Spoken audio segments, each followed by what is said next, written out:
Sur les Juifs d'Union soviétique, on va parler du réveil. Et c'est un réveil, c'est une chose très intéressante à laquelle beaucoup de gens qui sont présents ici ont affaire et ont grand rapport avec ce qui s'est passé pendant les années 70-80, grâce à la citoyenneté française, entre autres.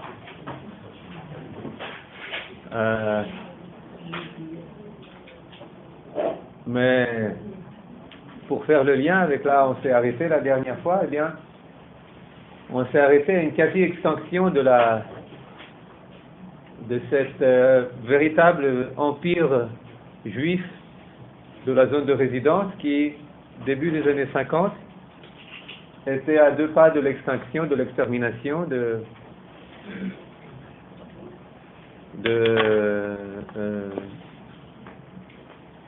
la chute, de la disparition la plus totale,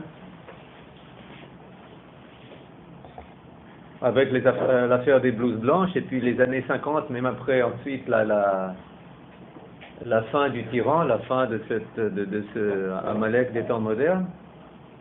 Eh bien, ça s'est pas véritablement amélioré, des années 50, années 60. Il ne restait pratiquement plus rien. Des Juifs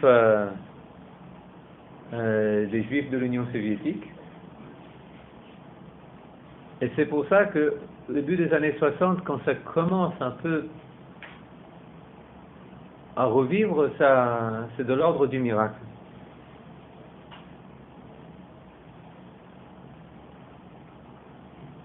Et ça commence avec la Shoah.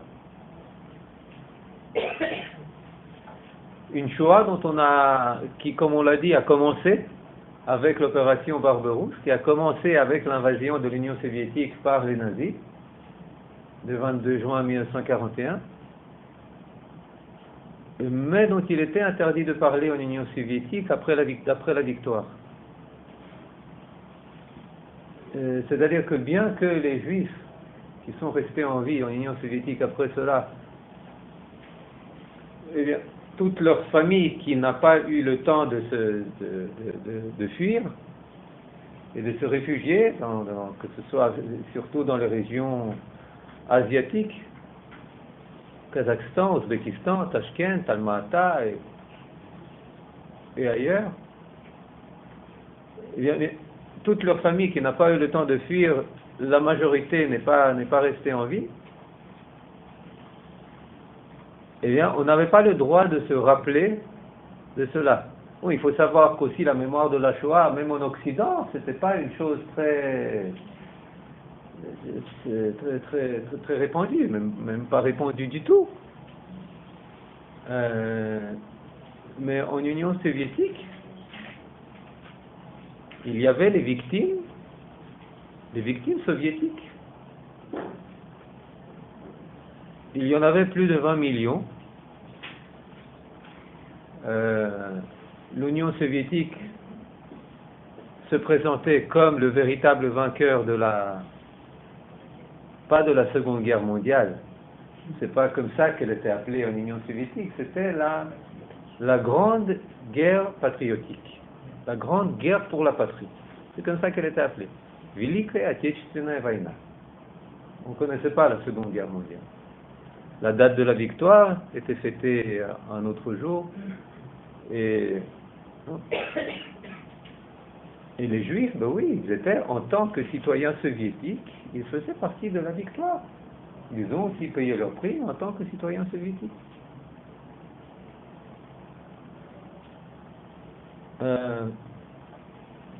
Et c'est pour ça que quand en 1961,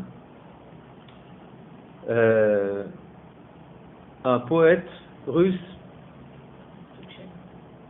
qui n'a rien à voir avec les Juifs, tout d'un coup publie un poème qu'il appelle Babi Yar. Et j'ai demandé à ma mère, qu'est-ce que ça t'a fait? C'était une révolution. C'est accueilli en Russie comme une révolution. C'est-à-dire, c'est un tabou qui est brisé. C'est quelque chose c'est un coup de tonnerre. C'est traduit en français. Le poète, c'est Yevgeny Yevtushenko, écrit en 1961. Je ne vais pas tout l'écrire, mais juste le début et la fin. Yevtushenko. Rien à voir avec les juifs, rien à voir. Ils ont écrit, c'est un russe, un pur russe, pur, 100% russe.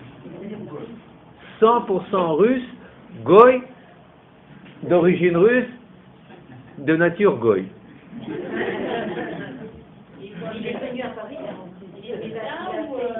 Rega, peut-être que ça planose. Il y a le poème.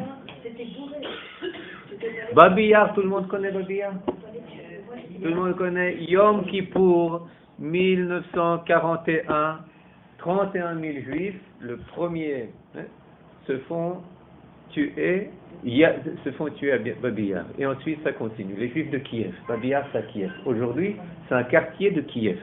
C'est pas au centre, mais c'est même pas une banlieue de Kiev. C'est entre la banlieue et le centre. Et c'est 10 minutes de taxi du centre de Kiev quand il n'y a pas quand il n'y a pas d'embouteillage. Yar, c'est une fosse. C'est une fosse. Babi, c'est des femmes. C'est la fosse des femmes. Traduction littéraire, c'est la fosse des femmes. Mais véritablement, c'est là où tous les juifs de Kiev ont été mis à mort à partir de Yom Kippour 1941 et quelques jours après.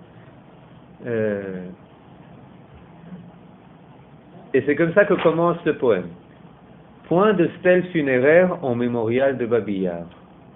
Rien qu'une falaise abrupte, la plus fruste des sépultures.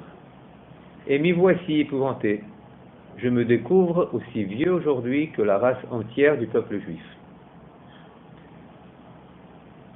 Bon, c'est long, je ne veux pas tout le lire, parce que le poème est long, le cours est court, et on a beaucoup de poèmes, mais la fin elle est comme ça.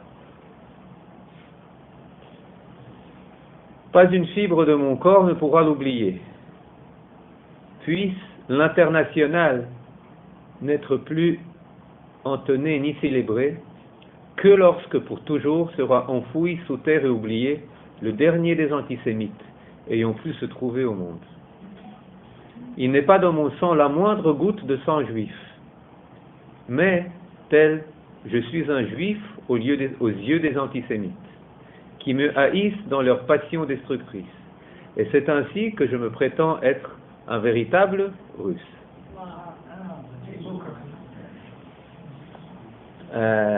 Il y a la traduction entière, je ne sais pas qui l'a traduit, c'est traduit, adaptation française de la traduction en langue anglaise par Benjamin Okopnik du poème de Yevgeny Yevtushenko, Babiyar. Je ne sais pas qui l'a traduit, c'est pas...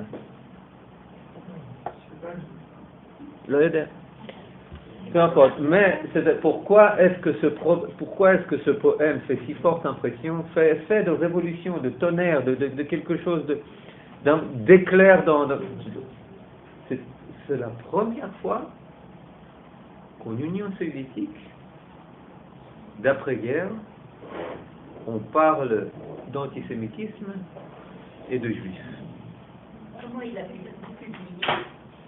Comment il a été publié? Comment il est passé? C'est la question que je me suis posée. Il a été publié dans le journal littéraire le plus populaire et le plus respecté de l'Union soviétique. On l'appelait Literaturka. Literaturная газета, la gazette littéraire, c'est très facile. Les meilleurs écrivains, les meilleurs poètes, les meilleurs satiristes, les meilleurs humoristes, ils étaient publiés dans... Je vais vous dire une histoire familiale. Quand votre humble serviteur est né,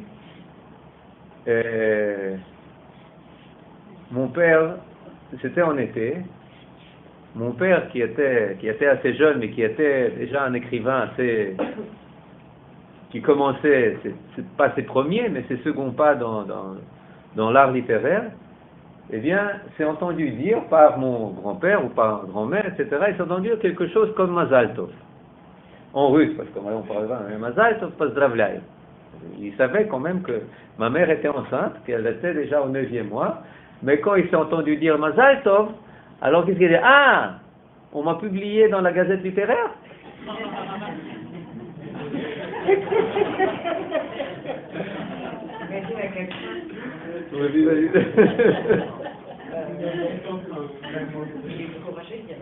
À la dernière page, la dernière page, c'était la page où c'était vraiment les nouveautés, les auteurs, etc. C'est là que ça a été publié. Yevtushen, que c'est là que ça a été publié le poème. Hein? Non, le directeur était courageux. Le directeur était courageux. Lui, il était courageux. Je me rappelle pas si le directeur a été ensuite licencié immédiatement, ou après 2 jours, après 3 jours, etc. Mais pour cela, vous comprenez, bon, c'est pas l'essentiel maintenant. Je peux répondre, mais c'est pas l'essentiel. Je préfère garder le temps pour autre chose. Mais à cette époque, pour de tels poèmes, vous n'étiez plus fusillé. D'autant plus que ça a été mis en musique ensuite par Shostakovich, la 3e symphonie, etc. C'était quelque chose qui a eu des suites. Et pour les Juifs, c'était 2 tabous qui tombaient. Celui de l'antisémitisme, celui d'être juif, l'Ikra 3, celui de l'interdit d'en parler dans l'Union soviétique. Pourquoi? Parce qu'en parler, c'est dire que c'est des problèmes qui existent, le problème de l'antisémitisme, le problème juif. Alors que le paradis du travailleur et des prolétaires prétendait avoir résolu les 2 problèmes. Il n'y avait ni juif, ni problème national juif, ni à plus fort titre, à plus forte raison, le problème de l'antisémitisme. En parler voulait dire que ça, mettre le doigt dans l'œil. Vous comprenez? C'est pour ça que la réaction, elle était très hostile au niveau de la nomenclature, comme on appelle la nomenclature. Et c'était un effet révolutionnaire. Tout d'un coup, on pouvait en parler.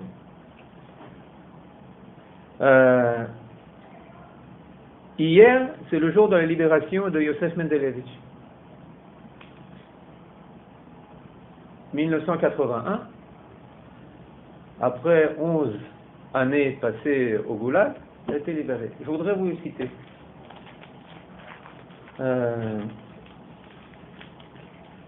Dans le livre, je ne sais pas s'il a été traduit en français, Mishtar Hatuna, Opération Mariage. Non, c'est un film là qui est sorti. Ken, mais pas en français. Opération Mariage.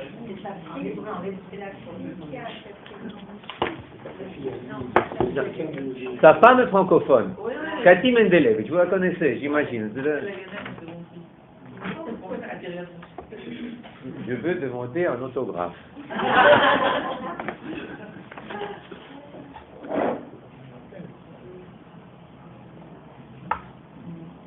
Bon, vu que ça n'a pas été traduit, visiblement, j'ai la citation ici en russe.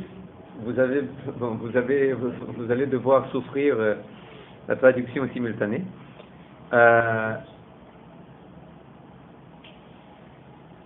Le Rav Mendelevitch, il vient de Riga, la capitale de la Lettonie, qui, comme on le sait, depuis 1939, faisait partie, a été occupée par l'Union soviétique. Ce qui fait que quand se passent ces événements, c'est dans les années 60, début des années 60, eh bien, ça passe l'Union soviétique dans la République, l'une des 15 républiques de l'Empire, en Lettonie, Riga. Le lieu où les Juifs de Riga ont été massacrés s'appelle Rumbuli. Rumbuli, pas très loin de Riga. Et c'est là que raconte le Rav Yosef Mendelevitch. Il a été invité, alors qu'il était simple étudiant au cours du soir, etc. Il était sans aucune identité, très très faible identité juive, certainement pas religieuse, certainement pas nationale. Bon, il savait que toute la famille, c'était des juifs, mais à part cela, Gournisht, mit Gournisht. Et il dit qu'un ami l'a invité, viens avec moi, j'ai un truc fantastique, où on va au cimetière. Il dit, bon, il y a des gens qui vont au cinéma, il y a d'autres qui vont au théâtre, nous on est allés au cimetière.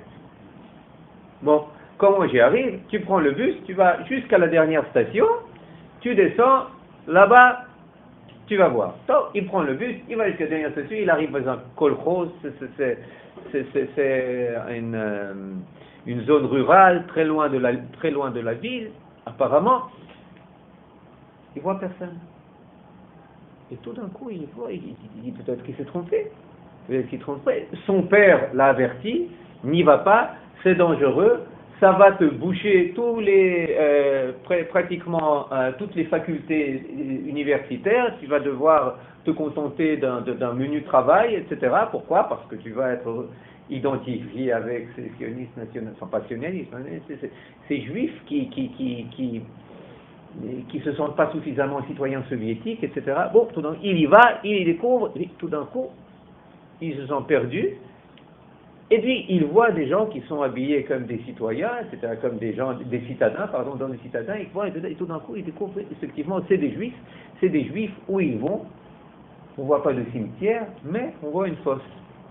Et des gens qui commencent à creuser, et à découvrir des ossements, et plein d'ossements, plein d'ossements. D'ossements qui sont à la surface. Pourquoi? Parce qu'ils n'ont pas été, depuis que ça a eu lieu, 1941, ils n'ont pas été ensevelis. Ils étaient là.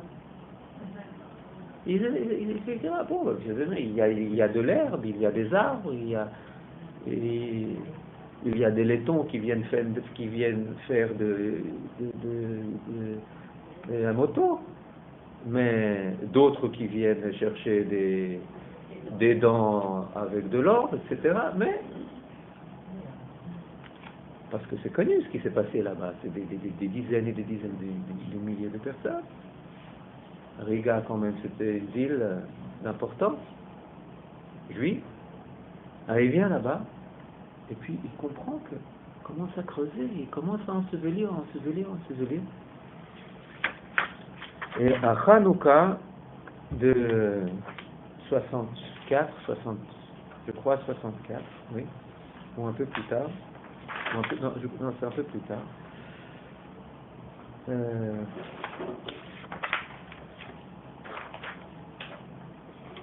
On lui demande de dire un discours là-bas. Et il leur dit la chose suivante. Vous vous rappelez, quand nous sommes venus ici pour la première fois, nous sommes venus aider les morts. Nous ramassions leurs ossements et les ensevelissions.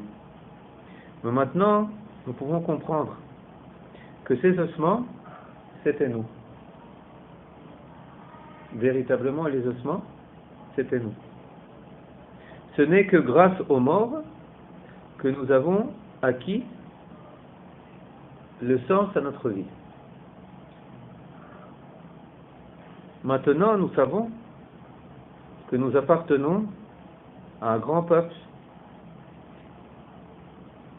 qui a eu des souffrances à la mesure de sa grandeur. Quand je prononçais ces mots, je sentais que c'était moi qui sortais de la fosse et que c'était moi qui obtenais une nouvelle vie.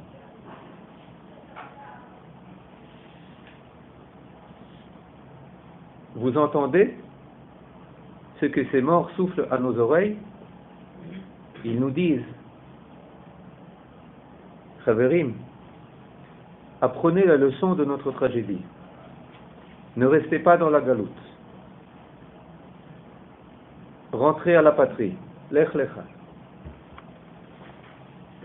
le discours prononcé par un juif d'à peine 20 ans à Rumboule, Rav Yosef Mendelevitch. Il a fait un lien pour On va y arriver. Comment il a fait son avis? Tarté machma.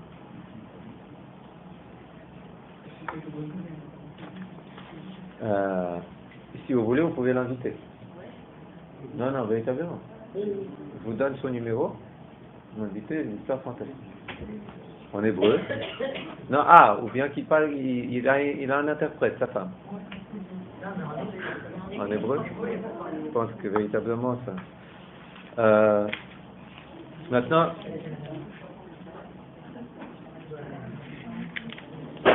c'est-à-dire,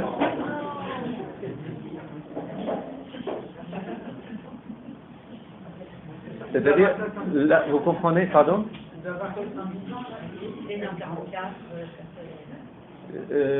Il est né, non, je crois qu'il est né en 5 ans. Ah oui. Il est né en 5 ans. Si en 64, il avait 20 ans. Non. Plus minus. Je crois qu'il est né en... J'ai pas pris son livre. Je peux l'appeler, je lui demande.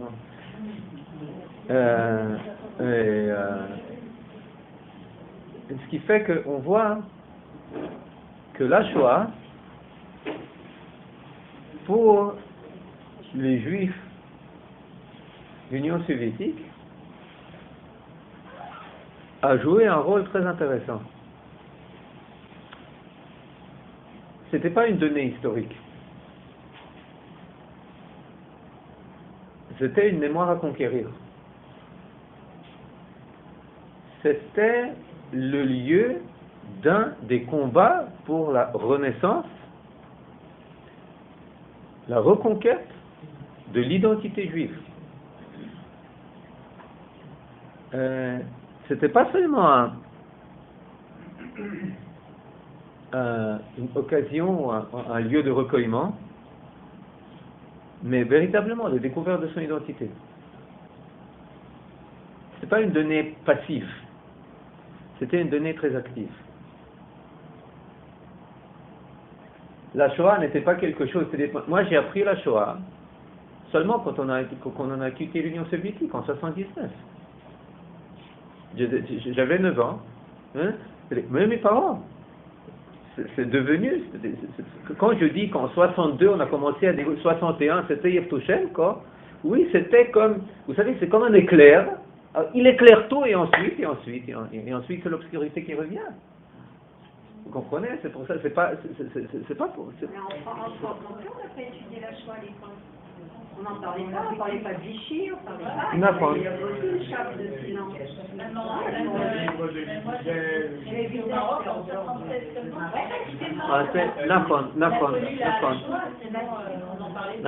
Mais comment est-ce que cette mémoire, en France, tout d'un coup, elle est apparue? Est-ce que ça a eu, c'était le résultat d'un combat? Est-ce que c'était le résultat, ou bien est-ce que c'était le résultat d'un passage de génération où les gens de Vichy, etc., où les Juifs étaient capables, comme en Israël, où les Juifs étaient finalement capables d'entendre, comme avec Eichmann, 61,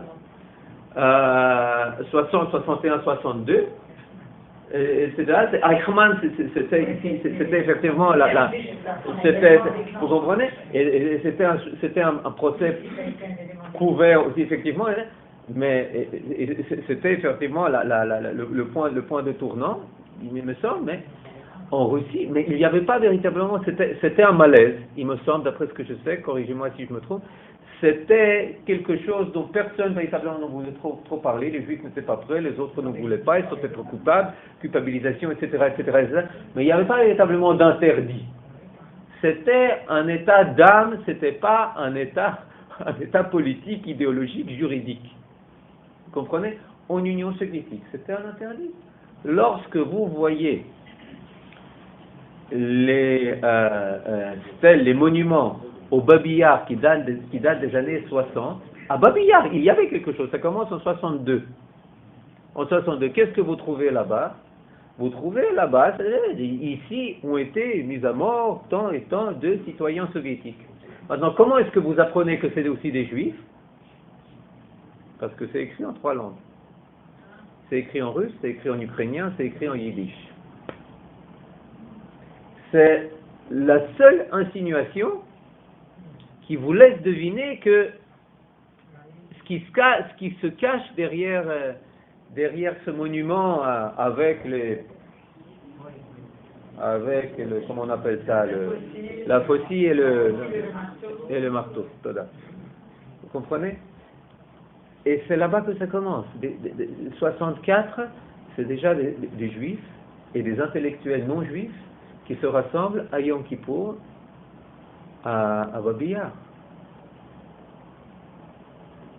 Et à d'autres Yaharim, à d'autres fosses communes, cette fois on se rassemble. À Rumbouli, au fort, à la 9e forteresse, quand c'est à Vilna, chaque ville, chaque grande ville, surtout pardon? Oui, Ponari aussi, oui, c'est aussi une forteresse, 9e forteresse, Ponari. Ça devient le premier lieu de réunion juif. Quand les juifs veulent se rencontrer en tant que juifs, ils vont dans les fosses communes. Le jour de la Aktia, comme on dit. Le jour qui commémore la Shoah. La Shoah qui s'est déroulée dans cette ville. Vous comprenez? Et c'est-à-dire que c'est la Shoah et sa mémoire, c'est le résultat d'un combat. C'est-à-dire qu'en Union soviétique, on n'a pas vécu la Shoah en tant que victime. Je parle des générations post-Shoah. On n'a pas vécu, on n'a pas reçu de la Shoah une conscience de victime. Au contraire, la Shoah, dans notre esprit, était assimilée à un combat pour notre identité. D'autant plus que on a tous grandi avec les médailles de nos grands-pères. 500 000 juifs ont combattu dans les rangs de l'armée rouge. 200 000 ne sont pas revenus du front. Mon grand-père, Zichrono Livracha, je me rappelle, il me montrait ses 3 médailles pour 3 chars nazis qu'il a abattus. J'ai grandi sur cette... Et tous les gens de mon âge, plus ou moins, on a tous grandi dans cette conscience. On n'est pas sorti de la Seconde Guerre mondiale, de la Grande Guerre pour la patrie, en tant que victime. Non, on est les vainqueurs. Et à cette victoire de nos grands-pères, s'est ajoutée ensuite la victoire des pères pour conserver la mémoire. C'est quelque chose d'absolument fantastique. Je me rappelle, une fois dans l'agent juif, on m'a demandé qu'il y avait un congrès de directeurs d'école à Paris, c'était il y a une quinzaine d'années. Je ne me rappelle plus quel était le sujet, mais on m'a demandé de parler là-bas de la conscience de la Shoah en Russie. Les gens, ils étaient sidérés. Ils étaient sidérés parce que c'est pas l'Holocauste, c'est pas. Non, c'est une conscience de victoire. C'est aussi en Israël, les Israéliens de souche, ont beaucoup de peine à appréhender cela. Ici, Shoah, Bochim, Zochrim, Mitzad Achaim, Mitzad Pov, Auschwitz. On ne connaissait pas les termes de Auschwitz. On connaissait les termes de Stalingrad. Un autre de mes oncles a vécu pendant une 50aine d'années avec un comment dire, récif, un éclat d'obus reçu, il était commandant de char. Il se présentait comme Panzeroffizier. Ils ont eu la chance de combattre là-bas. Oui. Ils étaient combattants alors. Ils étaient combattants. Ils étaient tous combattants. Oui, oui, oui. C'est pour ça, effectivement. Il y a 500 qui sont partis. 500 000. 500 000. Saverine, c'est 500 000. Des généraux, il y avait des généraux juifs, alors que Staline, pour qu'un juif devienne général, vous comprenez ce qu'il faisait? Il y avait des dizaines de généraux juifs. Le commandant, par exemple, un autre de mes oncles, il est arrivé à la tête d'une compagnie de Cosaques, lui en tant que juif. En tant que juif, il est arrivé jusqu'à Berlin. Il est arrivé jusqu'à Berlin, vous comprenez? Il était d'une compagnie de chevaliers, comment dire, de cavaliers, pardon. Oui, oui, oui. Et c'est des chiffres invraisemblables. Vous comprenez? C'est-à-dire, la conscience de la joie, on n'est pas sorti de là-bas abattu, on est sorti vainqueur. Ah bien non, on a payé le prix. Il faut savoir, la Russie, c'est aussi comme 27 millions pour que zéro l'herbe à règle. Zéro l'herbe à règle. Et on sait pourquoi. S'ils recevaient, ils allaient au front, ils recevaient un fusil pour 3, et puis c'est pas facile. C'est pas facile. Mon grand-père, il était invalide de guerre. Il avait perdu tous les orteils là-bas. Il les a laissés là-bas. C'était l'hiver. D'ailleurs, c'est un bon temps pour parler de l'Union soviétique. Mais bon, ça, c'est pour ça que première chose, le début du réveil, c'est avec la mémoire de la Shoah.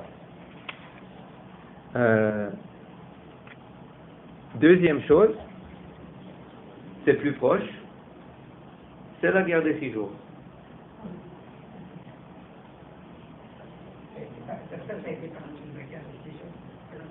C'était partout. Mais je veux dire, c'était partout, mais ici c'était plus fort. Pourquoi? Pas du tout la création de l'État. Pas du tout. Non, la création de l'État, elle est passée presque sous silence. La création de l'État. Il y a eu cette manifestation dans l'ambassade quand le Zamir est arrivé. Oui. Il y a eu la manifestation. Il y a eu Rosh Hashanah 48, Yom Kippour 48, la synagogue de la Archipova à Moscou, avec des dizaines de milliers de juifs qui sont venus voir, et ensuite ça a été étouffé, qui se sont tous fait arrêter, déporter, ça a été fini. Fini, les autorités ont pris peur, ils ont compris que la question nationale juive est loin d'être résolue, qu'il suffit qu'une juive vienne ici en tant qu'ambassadeur de l'État juif pour que ça éveille toutes ses passions. Alors, une énorme quantité de ces personnes ont été véritablement exilées, tuées, arrêtées, etc. Et ensuite, ça a été étouffé, effectivement.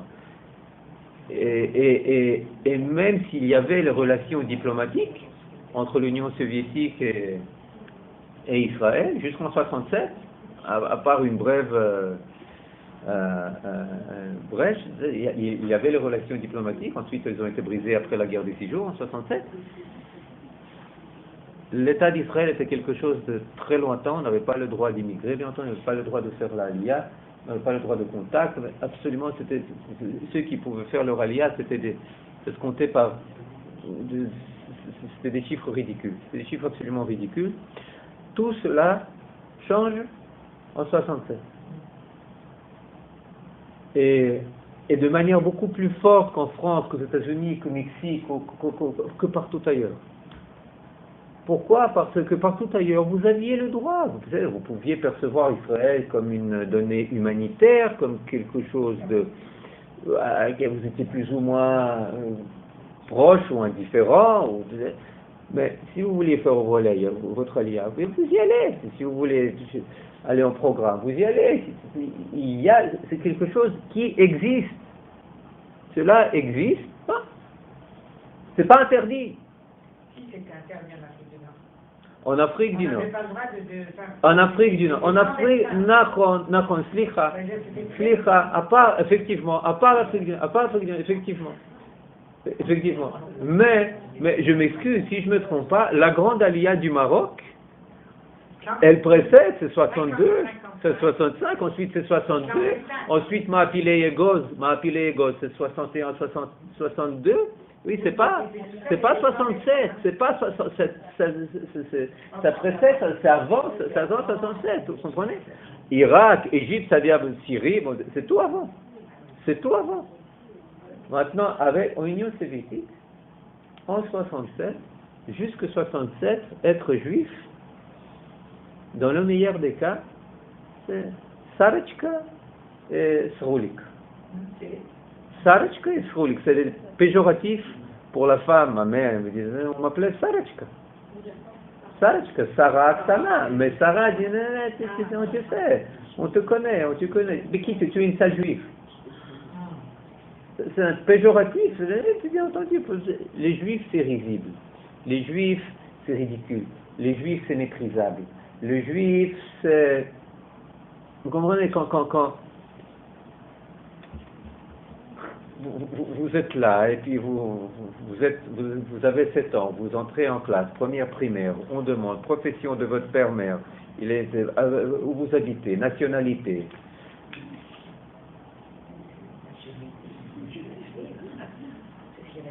Juif. Une classe, 45 personnes dans la classe. Tout le monde se roule de rire, vous comprenez? C'est ça l'expérience, la première expérience d'un enfant juif à l'école, première primaire, quand on lui demande profession, adresse, nationalité, c'est ce qu'il se prend sur la tête. Ça veut rire. Vous comprenez? Il est là, et c'est ce que vous lisez partout, dans toutes les idées, les Rav Mendelevitch, même mon ami qui vient d'être élu à Gush Etzion, c'est encore Shlomo Neeman. C'est son expérience dans les années 70 au Birobidjan. Quand on demande la profession, lui, Neeman, à l'époque Neyman, tout le monde se roule par terre. Une classe de 40 personnes, vous vous imaginez, à l'âge de 7 ans, c'est pas si facile que ça. C'est pas facile. Et moi, j'avais une enseignante qui était fantastique. Alors, j'ai pas eu cette expérience. Je sais pas ce qu'elle a fait. Mais moi, j'ai pas eu cette expérience. Mais la majorité des gens, ils ont eu cette expérience quand ils sont venus à l'école. On te met au pilori dès ta tendre enfance. Tu es le marginal, tu es l'autre, tu es l'étranger, tu es... Comprenez? En 67, tout d'un coup, de Sarachka et de Sroulik c'est de Israël, mais en russe, Sroulik, ça c'est quelque chose de... Ça a aussi une association à quelque chose de très méprisant. Tout d'un coup, il commence à appartenir à la race des vainqueurs. Tout d'un coup, c'est la race des vainqueurs. Je vais lire peut-être juste quelques mémoires.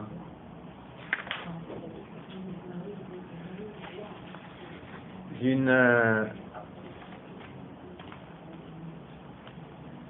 femme qui s'appelle Miri Yanikov.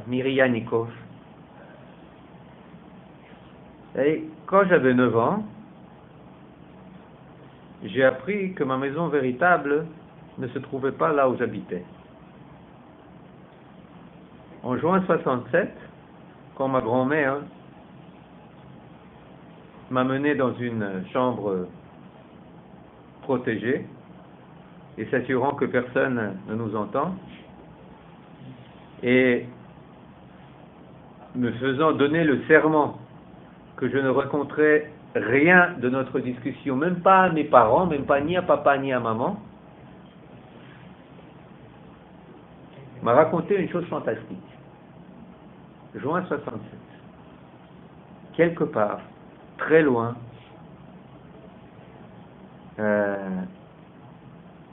mais pas dans un conte, c'est pas une légende, c'est véritablement comme ça. Il y a un tout petit pays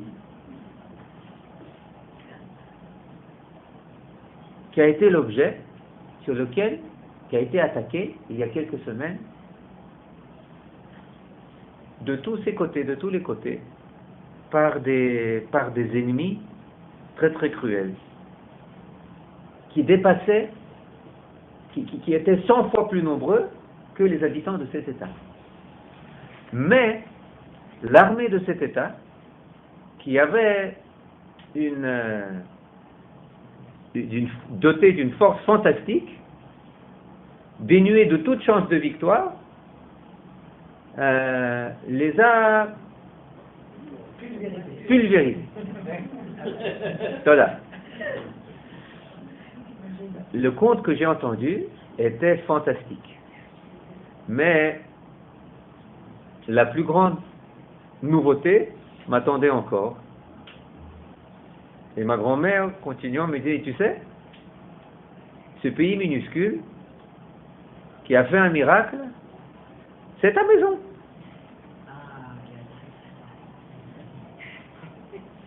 Je peux pas me rappeler de ce que j'ai ressenti en ce jour. Ma grand-mère m'a demandé de me taire et je me taisais. D'ailleurs, la capacité à se taire, c'était quelque chose qu'on apprenait presque avec le lait maternel. C'est-à-dire, je sais, à l'école, on me dit, tu te tais. Tu te tais. On devait partir, je savais pas. Ah non, on devait partir. Tu te tais, tu ouvres pas ta bouche. C'est-à-dire, une capacité des enfants de savoir à qui dire quoi. Tu as 4-5 ans et tu te tais.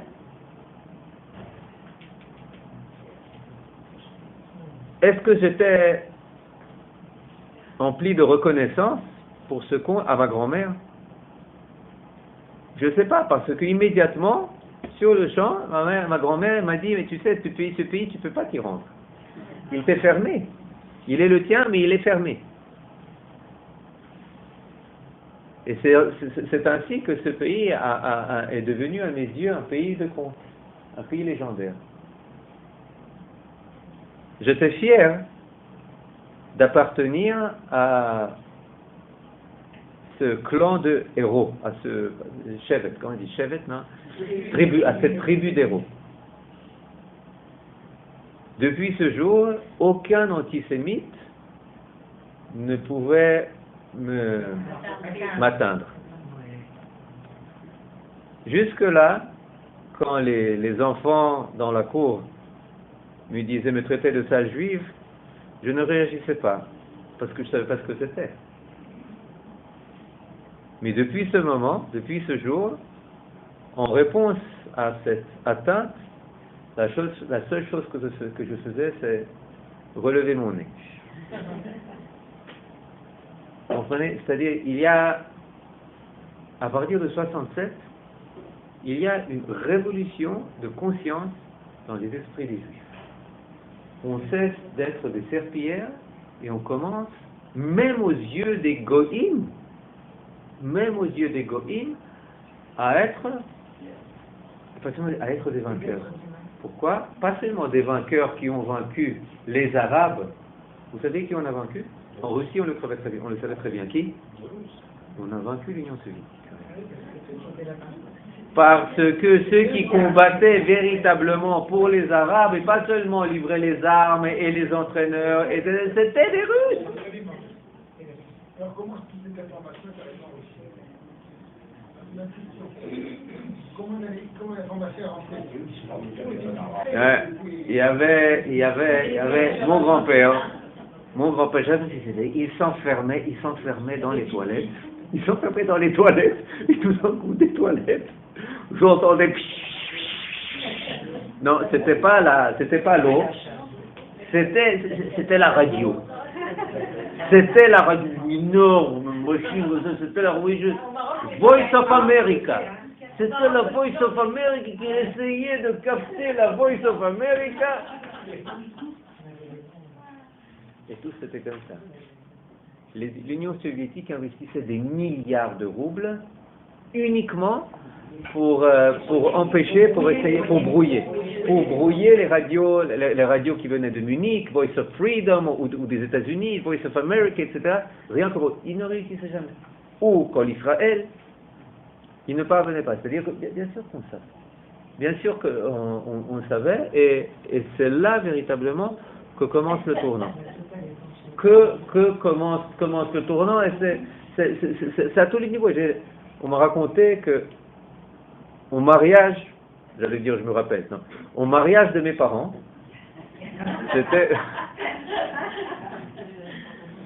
c'était à Riga. Peut-être j'ai raconté, parce que c'est ça que je raconte très souvent, c'est une histoire fascinante. C'est des juifs, c'est un mariage juif, mais sans choupa, et c'est choupa, non, il y a des juifs, famille juive, etc. C'est dans un restaurant diététique pour ceux qui sont malades enfin, je sais pas, ce qu'ils ont loué pour faire, pour fêter le mariage. À toute la famille, et bien entendu, il y a aussi un orchestre, bien entendu, les musiciens de l'orchestre, c'est des juifs qui peuvent encore jouer du jazz, Dixieland, etc. Oh, ils jouent, etc. Et tout le monde danse, et c'est très sympa, et c'est très joyeux, etc. C'est octobre 67. Octobre 67, et tout d'un coup, il y a un des musiciens qui dit « Je veux lever mon verre, je peux lever, bien sûr, je veux lever mon verre au nom de nos soldats qui sont maintenant dans les tranchées le long du canal de Suez. » Ah, ovation, applaudissements, cris, hurlements, quelque chose d'invraisemblable, quelque chose de enfin, clichénique, hein, je ne sais pas là-bas. Mais vous comprenez, quelque chose, sauf un proche, je ne veux pas vous dire lequel, qui est là, alors, pourquoi? Parce qu'il était ministre. Il était ministre au gouvernement letton, parce que chaque gouvernement, il était ministre, je ne sais pas de quoi. Il avait invité ses amis, qui étaient aussi des ministres. Alors tout d'un coup, il pensait qu'il avait été au mariage, il s'est avéré qu'ils avaient un congressionniste. Vous comprenez? Alors, tais-toi, fou le camp, il lui a pris le verre, etc. Peu importe, c'était l'ovation, c'était... Qu'est-ce que ça veut dire? Vous comprenez? C'était pas des prisonniers de Sion, c'était pas des gens qui allaient apprendre l'hébreu en clandestinité. Non, c'était pas ça, c'est pas des gens qui ont fait en clandestinité la brit mila à leurs enfants ou quelque chose comme ça. Non. C'était des gens avec une conscience juive dans la mesure où la réalité le permettait. Il n'y avait que des juifs dans la famille, pratiquement presque pas, absolument pas de mariage mixte, certainement pas à cette époque, 67, mais il y avait, tout d'un coup, on s'est découvert le grand frère. On s'est découvert une patrie. On a compris que Israël, c'est pas seulement l'état des Israéliens, c'est l'état des Juifs. Et qu'ils peuvent vaincre, pas seulement les Arabes, ils peuvent vaincre l'armée rouge. On le savait très bien. On savait très bien. Chaque fois que je raconte, que je parle de cela là-bas, eh bien, les personnes d'un certain âge viennent et disent, mais tu sais, moi je sais. On nous a dit, j'étais sur un bateau, j'étais dans l'aviation, on nous a fait décoller, on a dit, on va pas vous dire vous allez décoller, mais on savait très bien. On était dans les avions qui étaient déjà à 2 pas de bombarder en Israël. Tout simplement, ils ont été pris de vitesse. Ça a duré 6 jours. Ils pensaient qu'ils auraient le temps de s'organiser, etc. Mais non, c'était véritablement quelque chose. Bon. Et c'est pour ça que cette guerre, c'est un tournant dans la conscience. C'est pas seulement un éclair, c'est pas seulement un coup de tonnerre. C'est quelque chose qui commence à porter ses fruits. Août 1969, vous avez la lettre ici des Juifs de Koutaïssi. Qu'est-ce que c'est Koutaïssi? C'est une ville en Géorgie où,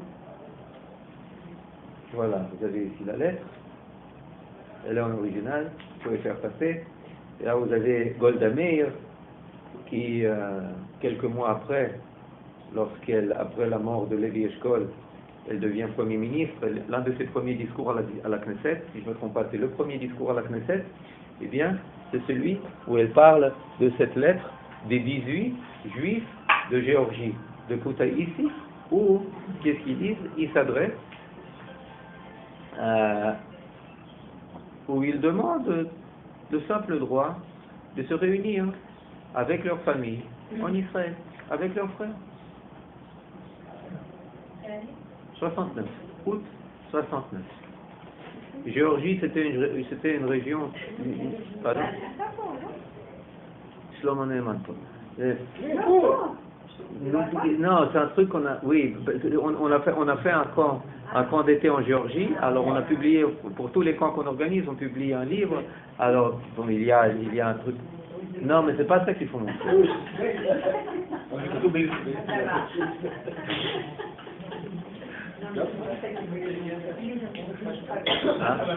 Non, peut-être pas.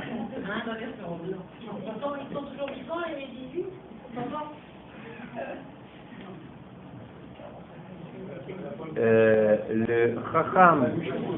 le Chacham Michalashvili, il y a une place en son nom à Jérusalem. Et il est venu et il est mort, je crois, le lendemain de son alia, ou quelques jours après. Et effectivement, il y avait 18 personnes qui ont signé. Et lorsque j'étais à la synagogue de Tbilissi, quand on a fait ce camp d'été, pas seulement pour les juifs de Géorgie, il n'en reste pas beaucoup, mais pour les juifs de toute l'ex-Union soviétique, même d'Israël, sont venus des États-Unis, d'Allemagne, peu importe. Alors il y avait là-bas, à l'entrée de la synagogue centrale de Tbilissi, ou d'ailleurs, entre parenthèses, les seuls touristes en Géorgie, maintenant presque tous les groupes, c'est des groupes d'Israéliens. Parce que la relation aux Juifs et aux Israéliens là-bas, elle est fantastique. Des Géorgiens de souche. Elle est unique, véritablement, elle est unique. Non, ils sont... C'est quelque chose de véritablement unique. Et il y avait là-bas une communauté juive très particulière, et très forte. Et il y a là-bas un grand panneau avec les photos de tous les chachamim, on appelle là-bas les rabbanim chacham, des différentes villes, toutes les villes de Géorgie.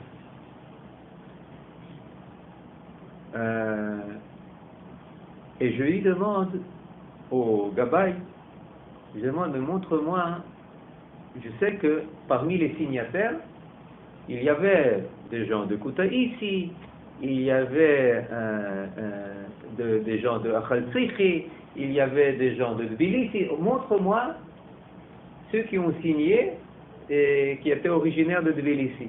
Alors quelle est sa réponse? Il me dit tous. Mais il y en a tous. Il y a des 100 photos ici. Non, tous. Tous ont signé. Tout simplement, ils ont limité ça à 18 parce que c'est un chiffre symbolique. Chai. Mais tous ont signé. Tous étaient sionistes. Tous voulaient partir. Tous allaient.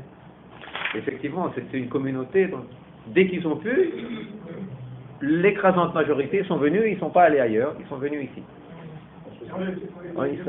Pardon? Non, pas en 69. En 69, non. Ensuite. Plus tard. Mais eux, c'était les premiers. Les premiers à relever, comment dire, le défi, pardon, l'étendard. À relever effectivement l'étendard de cela. Les Juifs, d'ailleurs, des Juifs très, très éloignés. Bon, l'histoire de cette communauté, elle est fantastique. Ce n'est pas le moment, le lieu d'en parler, mais une communauté fantastique qui a effectivement des actions d'importance dans le combat pour la sortie des Juifs d'Union soviétique. Alors c'était une communauté qui était, à majorité, il y a aussi une partie ashkénaze, mais une grande majorité qui n'était pas ashkénaze. Mais bon. En quelle année le discours de Golda? C'est quelques mois après leur lettre, 69, quand elle devient Premier ministre. Lévi Eshkol meurt en 68, je ne me rappelle plus en quel mois, et elle devient 69. Et ensuite, on revient à votre question, quand est-ce que le Rav Mendelevitch a fait son alia? On revient à Rav Mendelevitch, qui n'est plus déjà à Rumbula, qui est déjà éditeur d'un feuillet clandestin où il parle d'Israël, où il parle de l'hébreu. Déjà, ils font passer les livres, l'Exode, Léon Uris, l'Exodus, d'accord. Exodus, d'accord. Et un livre où vous saviez comment ça marche. Vous avez le livre, tiens, tu as une nuit pour le lire, tu le passes au prochain. Tu as une nuit pour le lire, tu le passes au prochain. Et c'est vous qui amenez ces livres. Et donc, c'est vous qui les amenez. Et c'est un livre, et c'est le livre comme ça qui après la guerre Ken. Et il disait l'étude du silence, c'est en quelle année 65.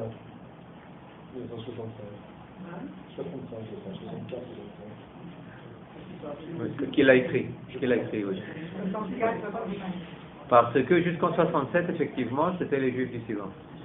En 67, les Juifs du silence commencent à prendre la parole. Ça va prendre du temps, mais une des paroles les plus fortes, c'est après que Mendeley, tout d'un coup, bon, il s'organise. Il s'organise avec un peu plus d'une dizaine de personnes. Ils disent, bon, on va pirater un avion. On va pirater un avion de Leningrad. Pas de Leningrad, on va le faire atterrir quelque part en Suède. Et aussi, pourquoi pas de nous, ils ont pirater un avion. C'est pas qu'ils vont pirater d'autres passagers. Non, ils ont acheté toutes les places sur le vol. Et quand ils sont allés, et quand ils allaient à l'aéroport, ils étaient tous suivis. Il y avait tous des voitures qui les suivaient. On savait qu'on était arrivé. Alors pourquoi on a continué? Il écrit dans son livre. Pourquoi est-ce qu'on a continué? On ne pouvait plus faire marche arrière. On savait que c'était qu'on devait aller jusqu'au bout. Qu'est-ce qui arriverait? On devait aller jusqu'au bout. On ne pouvait plus faire marche arrière. Ils avaient un pilote, Mark Dimshit, Zichrono Livracha, il est mort il y a une année à peine, qui était un pilote, il était un major dans l'armée rouge, qui a été dégradé du moment que, vous savez quelle était la raison pour laquelle il était dégradé? Quand il a commencé tout d'un coup, essayer d'apprendre, il allait dans la bibliothèque pour trouver là-bas la Bible. C'est le seul endroit où tu pouvais trouver la Bible. Dans la bibliothèque, dans des œuvres, je ne sais pas comment dire, antiquité, et quand vous preniez la Bible, vous devez être inscrit, oui, quel nom, etc., pourquoi vous le faites, etc. Il a pris la Bible, il a commencé à étudier, et les gens, immédiatement, un officier de l'armée rouge étudie la Bible, etc. Il a été bien entendu suspendu, mais quelle était la raison inscrite dans son dossier pour laquelle il a été dégradé? Non, sûrement pas.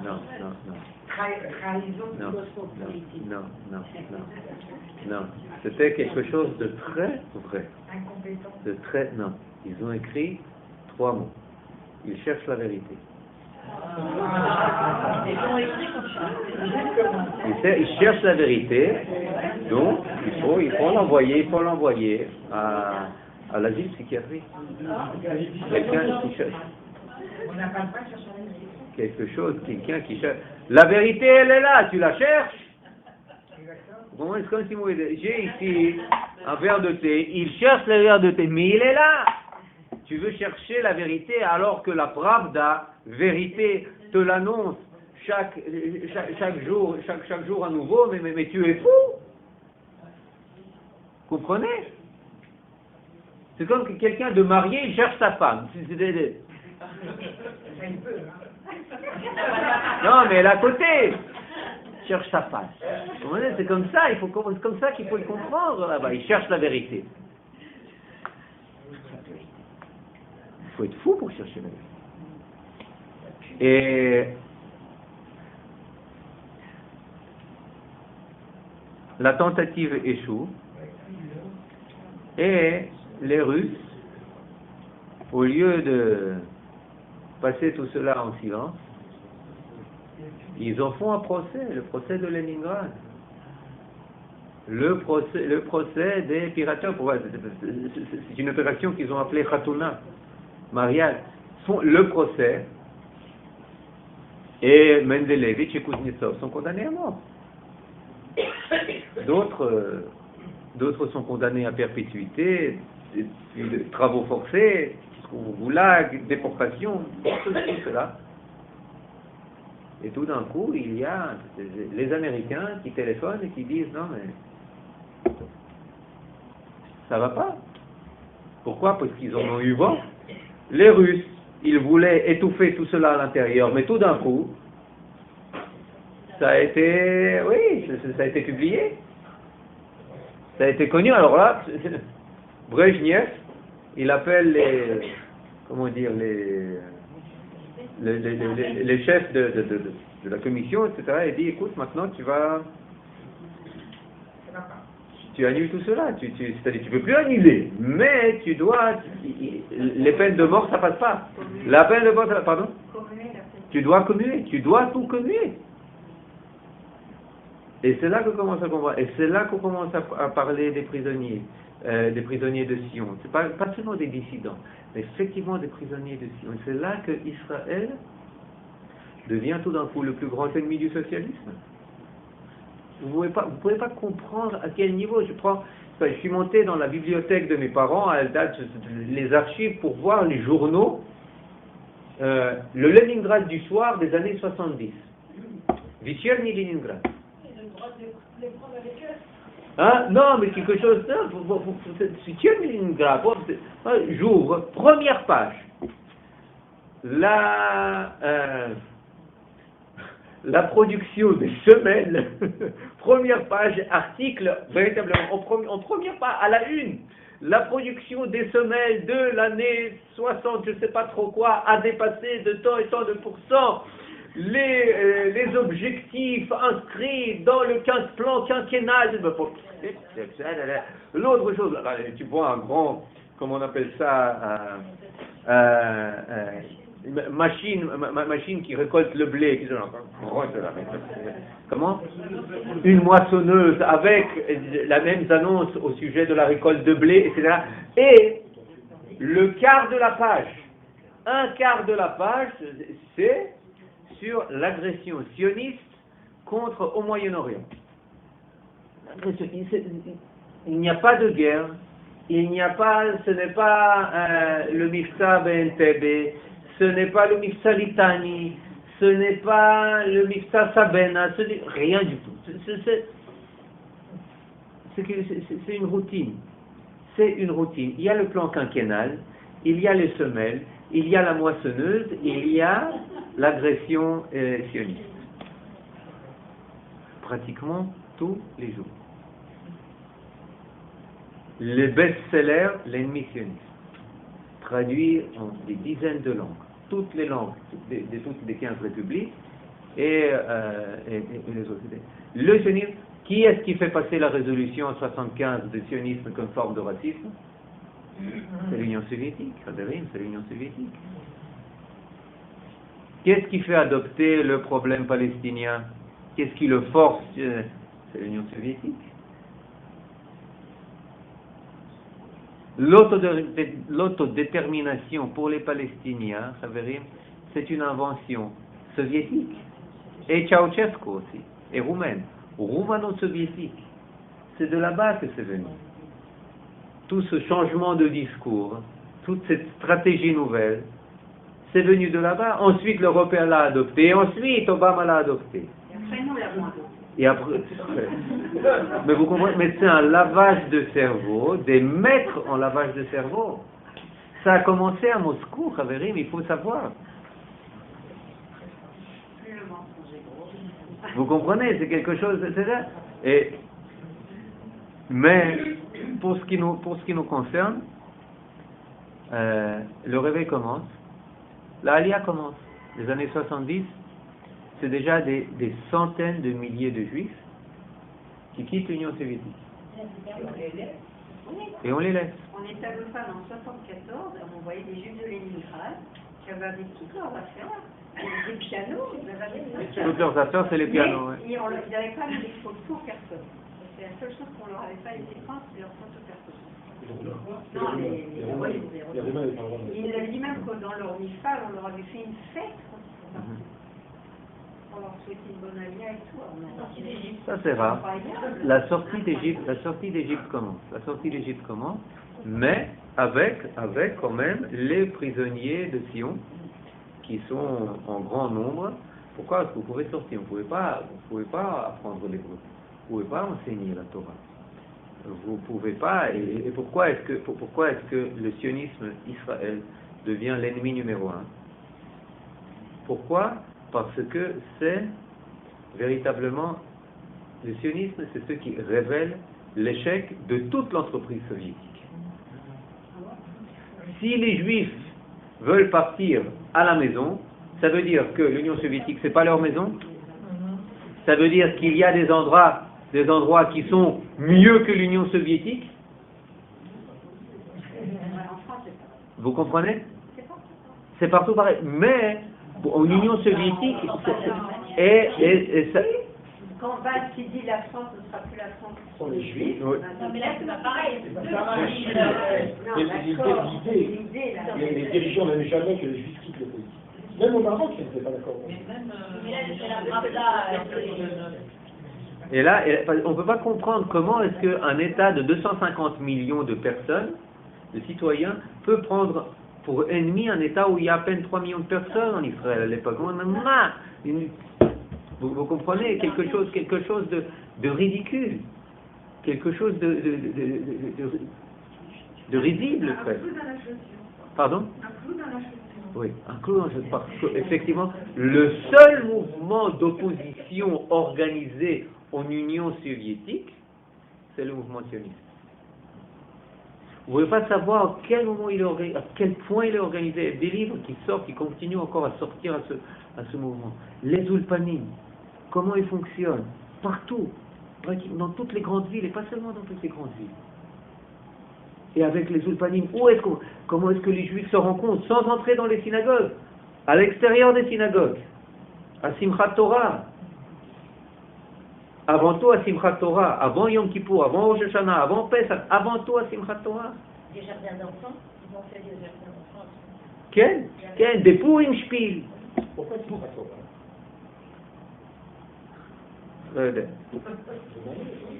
מדהים, זה parce que c'est sa mère, c'est sa mère, c'est sa mère, אני לא יודע, pourquoi Simchat Torah, vous comprenez, c'est quelque chose de fascinant, parce que c'est la danse, parce que vous allez à Simchat Torah avant tout pour rencontrer d'autres juifs, et surtout si vous êtes un garçon d'autres juifs. Vous n'entrez pas dans la synagogue. Si vous entrez dans la synagogue, vous êtes suspect, les noyautés, la synagogue. Les gabaïls, c'est des agents du KGB. Oui, mais dans toutes les grandes villes, vous avez une synagogue. Vous avez la synagogue de Arkhipova à Moscou, vous avez la synagogue de Lermontova à Leningrad, vous avez la synagogue de Brodskaya à Kiev, vous avez les synagogues. Vous avez la synagogue là où ma grand-mère m'a montré, regarde là-bas, je vois des carrés comme des matzot. J'avais 7 ans, etc. Et là-bas ensuite je suis venu, qu'est-ce qui est marqué dans la synagogue de Riga? Fantastique, une chose des plus appropriées à ça. J'ai jamais vu dans aucune synagogue. C'est des Teilim. Baruch shelo netananu teretz leshinehem. Béni soit celui qui nous a pas donné en gibier à leur peau. Vous comprenez? C'est kol kach nachon. C'est kol kach nachon. C'est bitiuk c'est. Toda al zeken. Et c'est une organisation, c'est-à-dire que tout d'un coup, ces juifs, ils révèle l'échec soviétique, ils nous tiennent tête en Israël et ils servent d'exemple à tous les autres mouvements nationaux, aux Ukrainiens, aux Lettons, aux Tatars, à tout ce que vous voulez. Qui c'est qui les empêchait de les tuer? C'est les États-Unis? Oui, ça il ne faut pas exagérer. On n'est plus à l'époque stalinienne, même pas Khrouchtchev. Et là, on commence à sortir. Ça a donné aussi exemple à l'islam en Union soviétique. Non. Non. À l'époque, non. C'est trop tôt. Hein. À l'époque, non. Pas l'islam, parce que c'est pas. Et aux chrétiens? C'est une. Les chrétiens, ils ont toujours, les orthodoxes, ils ont toujours continué à exister là-bas. Le problème, c'est qu'avant tout, c'est les juifs qui cherchaient leur source chez les orthodoxes. Il y a une église orthodoxe juive à Moscou. On sait. Les orthodoxes, les goïms n'y vont pas. Pourquoi? Parce qu'ils savent qu'il n'y a que des juifs là-bas. Ah, les orthodoxes aussi. Des orthodoxes, oui, des juifs qui sont Meshumadim. Oui. Shmat. Mais c'est pour ça qu'eux, ils n'avaient pas besoin de nous pour se réveiller, mais peut-être les uniades, les églises qui sont un peu, qui étaient opprimées, comme les ukrainiennes, etc. Alors elles, oui, mais je sais pas suffisamment, je connais pas suffisamment. Mais effectivement, il y avait, c'est-à-dire quand vous lisez tous les mémoires ou les témoignages de tous ces Asirei Tzion, eh bien, ils avaient tous des amis d'autres nationalités qui luttaient pour c'était une chose évidente. C'est-à-dire en 70, c'est la première vague, dans les années 70, jusqu'en 79, là, ça s'arrête. Pourquoi? Parce que commence la guerre en Afghanistan, alors ils ferment les portes à nouveau, mais c'est juste, c'est pour quelques années, jusqu'en 87, où ça commence à s'écrouler. Et c'est une vague, une déferlante, et qui déferle véritablement, c'est des millions de juifs. Là, j'ai travaillé, vous connaissez tout cela mieux que moi, je travaillais dans El Al, parce que je parlais russe, alors dans des points de passage à Bucarest, à Budapest et à Varsovie, et ensuite à Moscou. Au début, c'était interdit, il n'y avait pas de vol direct de Moscou, alors ils venaient de tous les coins d'Union soviétique à Moscou, et de Moscou, ils prenaient l'avion pour Varsovie, Budapest, Bucarest, et de là-bas, ils partaient, alors nous, on les accueillait dans tous ces points de passage. Tous ces points de passage, vous pourriez voir, je rappelle l'aéroport de Varsovie, la nuit, vide, il n'y a que 3 avions, tous des Boeing, 767, 747, 737, peu importe, etc., tous de El Al. Tous pleins de Olim Khadashim. Il y avait des jours où il y avait 1000 Olim qui venaient. 1000 Olim par jour. Ça, c'est bon, c'est des cas. 1000 Olim par jour. Les gens, vous leur posiez la question, pourquoi vous venez? Parce que pourquoi vous partez? Tout le monde part. Pourquoi tout le monde part? Je sais pas. Tout le monde part. C'était quelque chose, vous comprenez? C'est-à-dire, après, on avait un groupe qui parle russe de l'université de Bar-Ilan, on leur a invité à Vital Sharansky. C'était déjà l'an 2000. Elle a rappelé, ils sont ici pour, les gens, ils ont été, tout d'un coup, Eureka, voilà, ils appellent leurs parents, ils disent, maman, papa, j'ai compris ce que je fais ici.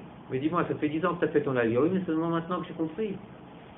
Les gens partaient comme une déferlante, véritablement comme un tsunami, et véritablement un miracle, parce que tout le monde pensait partir aux États-Unis. Avant, quand 1989, novembre 1989, eh bien, les États-Unis ont dit, maintenant tout va bien, vous n'avez plus le statut de réfugié politique. Ah non, toutes ces déferlantes, elles changent de direction et elles arrivent en Israël. Et là, et là, c'est 1 million. Il y a eu beaucoup de non-juifs quand même pour immigrer. Non, au début pas du tout. Au début c'était très peu. Et c'est un chiffre, c'est un mythe qui circule. Ensuite, oui, mais ensuite, c'est des quantités bien moindres. Les premières années, c'était 200 000 par an. Ensuite, aujourd'hui, il y a quoi? Il y a 8 000 par an de Russie. 7, 6, 7, 8 000. D'ailleurs, aujourd'hui, c'est plus de juifs. C'est une autre alliance. L'alliance de Poutine, c'est des gens qui sont un peu importés, qui fuient de Poutine. Ils fuient de Poutine, mais c'est des gens qui sont d'ailleurs d'origine beaucoup plus juive. Ensuite, vous avez, fin des années 90, début des années 2000, il y avait effectivement beaucoup de cas où des juifs étaient, où ce n'étaient pas des juifs qui arrivaient. Oui, c'est-à-dire sur 1 million, vous avez 300 000 qui ne sont pas juifs. C'est pas mal, c'est beaucoup, bien sûr c'est beaucoup. Mais, même ces 300 000, il faut savoir faire la part des choses. C'est 100 000 qui sont très très sionistes, c'est 100 000 qui sont indifférents, et c'est 50 000 plus ou moins qui sont... Qui tout d'un coup, ils pensaient fuir la Russie, ils se découvrent, ouais, mais il y a des juifs ici. Oui, il y a des juifs, ouais, mais, et tout d'un coup, vous comprenez? Mais même parmi ces 300 000, c'est pas si simple que ça. C'est pas si évident. C'est-à-dire, on peut pas, là, comme on dit en France, il faut pas faire l'amalgame. Non, on est d'accord, mais ouais. je veux savoir, il y a énormément de groupes mélangés. Je pense aussi. pour fuir le système. Et il faut, aux yeux des juifs russes, ils sont juifs. Ils sont juifs. Aux yeux des juifs russes, la majorité de ces personnes qui, halachiquement, ne sont pas juifs, ils sont juifs. Non, mais vous savez, vous êtes le mari d'une juive, mais c'est pas... C'est une femme qui est salachka. Vous comprenez, c'est déjà... Oui, c'est déjà... C'est pas forcément de l'héroïsme. Pourquoi? Parce que les femmes, il y a même des recherches sociologiques qui ont été faites à ce sujet. Pourquoi est-ce qu'une femme Goya veut épouser un juif? C'est très simple. Il ne la trompe pas, il ne boit pas, il ne la frappe pas. Qu'est-ce que vous voulez demander d'autre à un mari? Ça suffit. Ça suffit, alors vous comprenez, alors bien entendu, mais c'était déjà dans les années 80, dans les années 90, bon, c'était aussi l'idéal internationaliste. On est tous avant tout des êtres humains. On n'est pas juifs, etc. Au contraire, c'est présenter ça comme pas comme un échec, comme une réussite. Bien entendu, il y a des cas énormes que vous pouvez raconter à ce sujet. C'est-à-dire, quand les gens arrivent ici, il y a beaucoup de choses qu'ils apprennent. Maintenant, le problème, c'est que nous, notre accueil, et là, je veux parler des défis, on a encore une minute, je veux parler des défis, mais c'est un défi qui est encore d'une pertinence qui est très pertinente. C'est la clita. La clita, vous comprenez, quand vous parlez de Vital Charant, il dit la rabbinite Tao. Il dit, eh bien, il faut dire à ces juifs, il faut leur expliquer l'époque où ils vivent. Donc, alors il est allé enseigner, à Vital, tu peux traduire? Oui, je peux traduire. Alors il est traduit. Au début, il y avait une personne qui est venue, ou 3 personnes qui sont venues au cours. Et elle continuait 1 heure, 2 heures avec sa traduction, à expliquer que c'est Reshit Smichat Geulatei. Israël, Yesod Kiseh Kvod Hashem Ba'olam.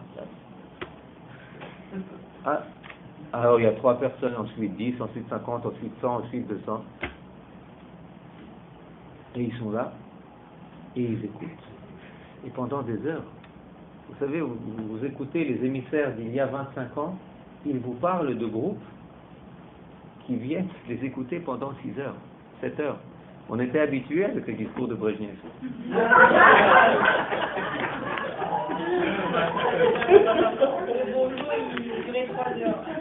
Le discours, c'était 6-7 heures. Ça durait 6-7 heures. Oui, mais là, on vous parlait de Torah, et les gens, ils étaient là, ils sortaient pas aux toilettes. On ne dit pas comme ça, vous comprenez, c'est quelque chose, avec ces disciplines russes. Hein? Mais, vu que Israël de cette époque a été frappé de complexe de la gauche, on a cessé d'expliquer. on a cessé d'expliquer. Les Juifs, ils sont venus ici pour Shlomo Neiman. C'est lui qui m'a appris ça. Shlomo Neiman, on travaille ensemble depuis 17 ans. Ils sont venus ici pour Shomer Shabbat. Ils sont venus ici pour l'Ishmor Tarat HaMishpacha. Et on a cessé de leur expliquer à partir de 90, 91.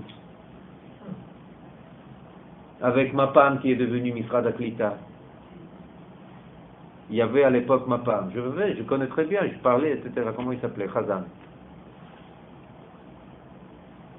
Il est très sympa, un ami, on l'a invité quelque part. Lavage de cerveau. Ils sont venus pour être juifs et tu leur demandes, tu t'adresses à eux comme des Russes. Mais tu es fou. Tu te dis une province de je sais pas moi, de Paris, de New York, de Londres. Ah, si vous faites une province de l'Occident, eh bien nous, je m'excuse. On a aussi notre culture. Je reviens à Moscou. Au niveau spirituel, vous comprenez? Il y a des gens, des amis qui me racontaient, ils sont venus en 89, ils ont fait ça, ils n'ont pas fait une Shabbat à la maison. Kiat Moshe, Sousia, Bethel, ils sont sans kippa. Nous dit, on apprenait ce que c'est un Shabbat. Ce que c'est Seder Pesach.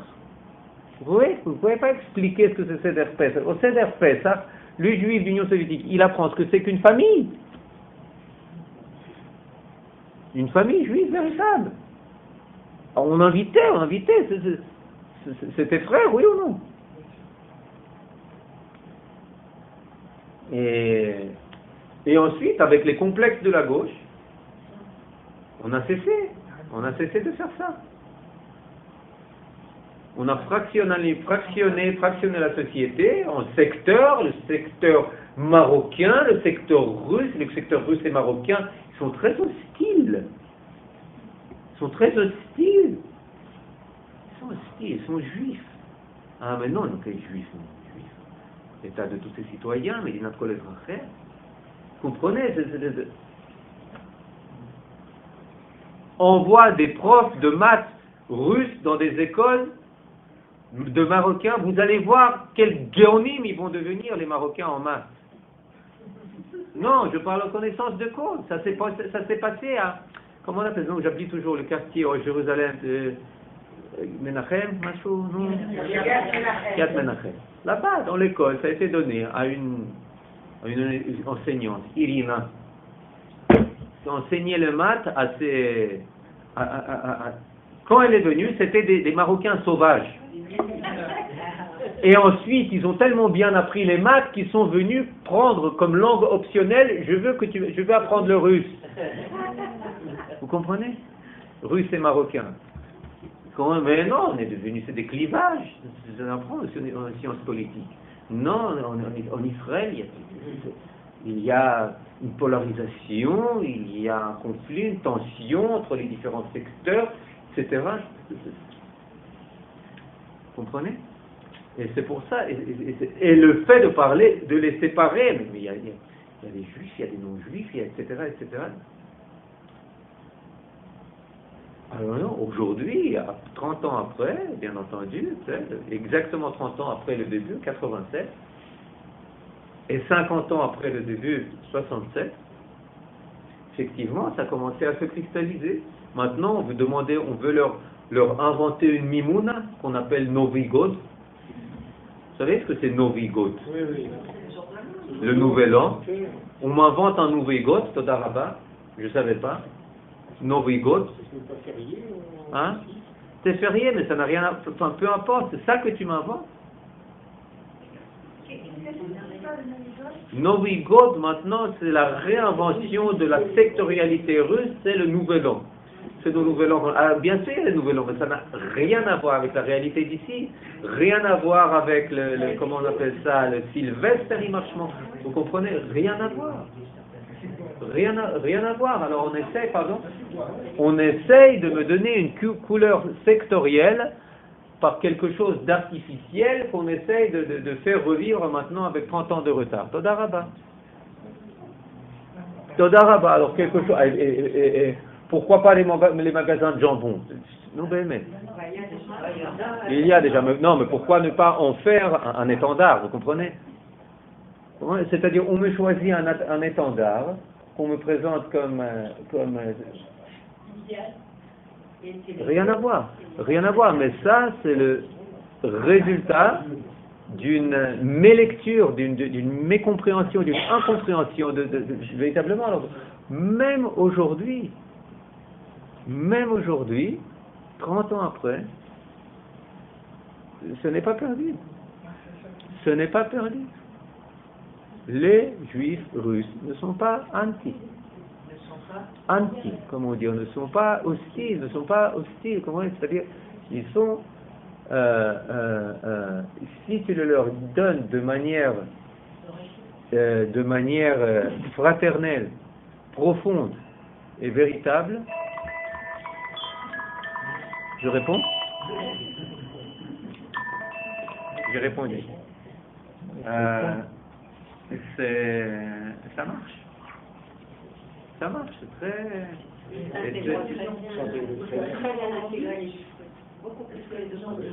ils sont intégrés professionnellement.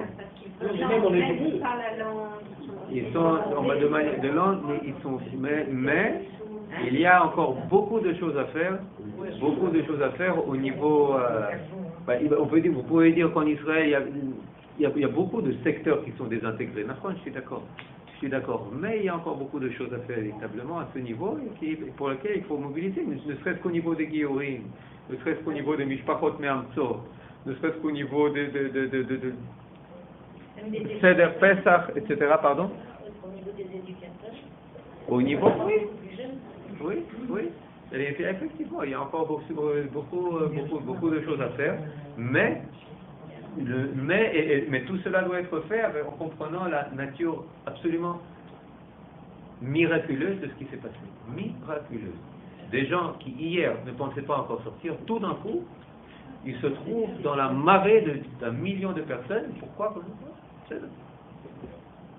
Allons. Top. Demain soir, vous verrez ici la fiche correspondante. Nous avons une soirée exceptionnelle pour ceux qui ne l'ont pas encore vu. On marque en l'aide sur Torah, Nefesh et psychologie.